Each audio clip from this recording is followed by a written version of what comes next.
Hi, everybody. Hi, everybody. This is Elektra Yao, immigration attorney and immigration attorney and trademark attorney. And today I want to talk about F-1 students as startup founders. I think that a lot of the times when you're in the US as an international student, you have lots of questions, and sometimes your university can't provide you with the right answers or with any answers at all because they're not experienced in this. So if you're watching, please subscribe to my YouTube channel. Please share this video, share and like this page to continue to receive this really, really important information because it directly affects your careers, your livelihoods, and what you can continue to do here in the US. So please like, subscribe, share this valuable information, and don't forget to follow me on Clubhouse. If you're not already following me on Clubhouse, I'm giving a talk on Wednesday at 6 p.m. about branding and trademarking. So all of you who are international students or international workers, and you want to learn about how to brand yourself and trademark your brand, then definitely tune into my talk on Clubhouse. Hi, Yoni. Thank you for joining. So we've got some people joining us on TikTok, and I want to answer this question twofold because usually this question is followed up with a second question. So can an F-1 student start find a company or found a company? And two, can they work in that company? If they can't work in that company, when can they start working in that company? So the answer to the first question is, can you as an international student, as an M1 student, start a company? And the answer is yes. You can start a company. You can start a company. You can open up a business bank account. You can hire people. You can seek funding, but you can't work in that company. So you can do everything that a business owner can do. You just cannot work in the company as an employer or as an employee, as an employee. Like I said, you can hire people to carry out the work for you. You can engage in all of the business startup stuff, such as opening up the business bank account, hiring people, seeking out funding, but you cannot work in your company. That would be a violation of your F-1 status. You cannot work as an international student in your startup. But what happens once you graduate?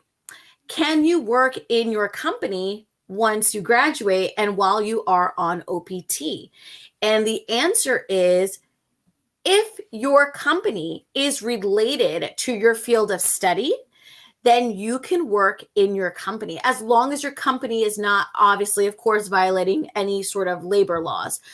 So first question, can you as a student create your own company? And the answer is yes. While you are a student, therefore, while you are in F-1 status, not on OPT, while you're in F-1 status, can you work in your company? The answer is no. After you graduate, so you are on OPT, can you work in your company?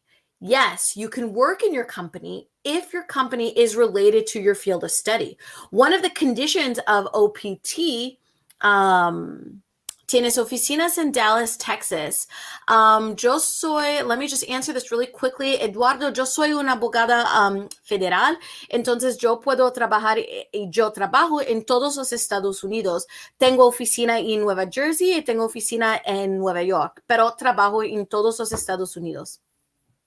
So I just want to get back to what I was saying. Part of working, or part of the condition of OPT or employment post-OPT, is working in your field of study. Hold on, we got one question from TikTok. ¿Cuánto dura el proceso para llevar a tu cónyuge en Estados Unidos? 12, 14 meses. So, just to get back on track, can you work as an F-1 student? Can you start a company as an F-1 student? The answer is yes. As an F1 student, can you work in your company? The answer is no. While you are on OPT, so you've graduated, you've got your EAD card, can you work in the company that you founded?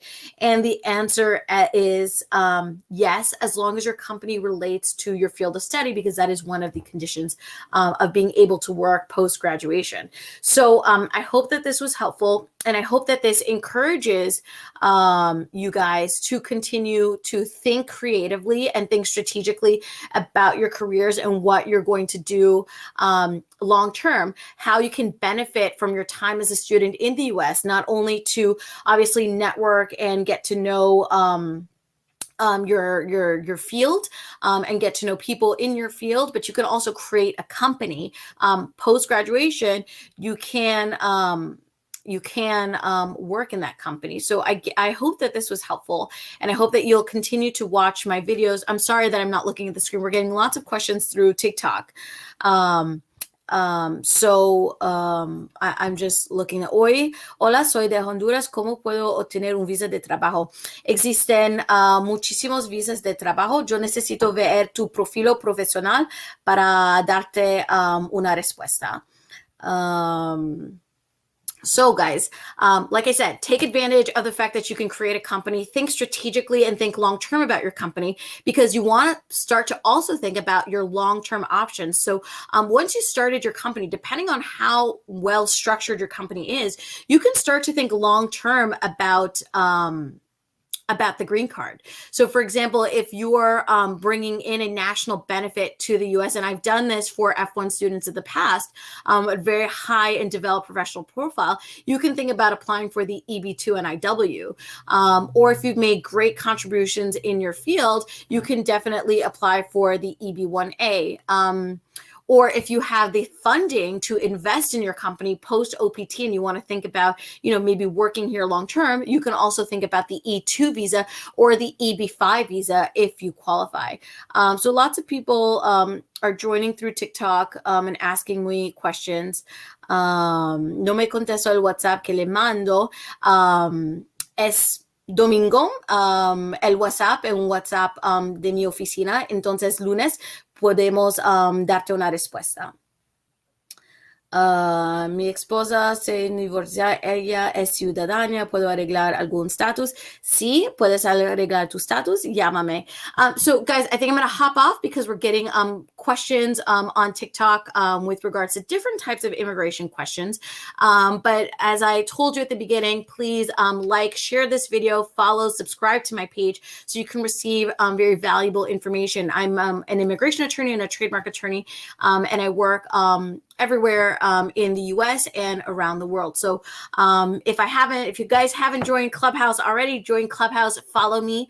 I will be giving a talk on Wednesday at 6 p.m. about trademarks and branding. If you have any questions that you want me to tackle during my lives.